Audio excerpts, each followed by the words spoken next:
Hey, I'm meteorologist Doug Myers with the latest forecast on this brand new week. Taking a look at what we had yesterday to end the weekend. Very, very hot for most areas. A few spots lucky enough to stay in the low 90s, but I don't think we'll be able to avoid that today. I think pretty much everyone is at least in the mid 90s. Generally speaking, a lot of triple digits across the area. This is the most extremely hot day that we'll have within this heat wave, with cooler temperatures as early as tomorrow. And taking a look at our dew points now, this computer model has low 70s all the way through tomorrow afternoon. There are some indications that some temperatures or some dew points, some models are indicating dew point drop in the mid to upper 60s this afternoon. Regardless if that happens or not, it's not going to matter. It's going to be very, very hot. Remember, the more humid it is, the harder it is for temperatures to get hotter. So if by chance temperatures do stay in the 90s, it's only because it's very, very humid. And then vice versa, if we can get well into the triple digits, as some computer models are indicating, some computer models are actually indicating some spots could be around 104 to 106 for the actual air temperature. However, it's only because the humidity is much lower, and it doesn't matter because heat index values will be between 105 and 110. So no matter what the combination is, higher humidity, lower temperatures, vice versa, heat index values or feels-like temperatures, for the most part, should not exceed 110. If it does, it's for a brief period of time. And again, it does not matter. It's going to be extremely hot, extremely dangerous.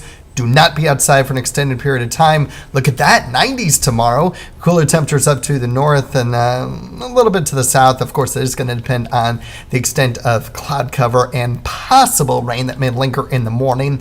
But you can see the humidity forecast is going to be very high to begin the week, but then much, much lower for the second half of the work week. So much cooler air and more comfortable conditions are expected once we get past really these 2 days.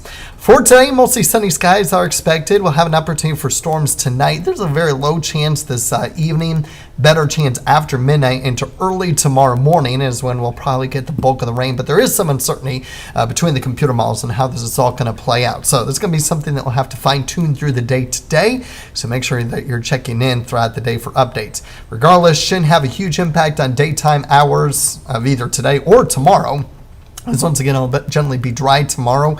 A little bit more cloud cover, so that's one of the reasons why we're a little bit cooler, but we actually do have a cold front coming through tonight, which will shift our wind directions over to the north-northeast tomorrow, so it'll be cooler regardless, but of course that cloud cover will help too, and factoring into how much cooler it will be.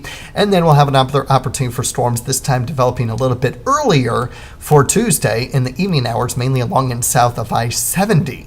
And so how much rain can we get from this? And see, that's a little bit tricky because there is going to be some rain between 12 and 1 o'clock. I have it going until 12, but you get the idea that some areas will get some locally heavy rainfall and some areas not so much. And then continuing for the rest of the night with most of Wednesday dry, just to give you an idea of what some of the other computer models are indicating. Our other in-house or other short-term computer model or in-house model, the graph, shows most spots getting very little, if anything at all, almost like the NAM. However, our long-range computer models, our European, the ECMWF, and the GFS are indicating a little bit heavier rainfall at times. So you can obviously see the differences in how the rain's going to all play out. But the best chance of rain is going to mainly be at night, tonight and tomorrow night, not much during the daytime hours. But regardless, we'll continue to monitor the marginal risk of severe weather, with mainly wind being the primary threat with any storms that will be in the area.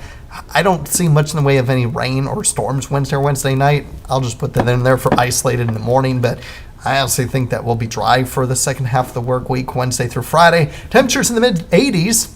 Lows in the low to mid 60s, and then we'll have an opportunity for more rain throughout the weekend and early next week that we'll certainly be keeping an eye on as well.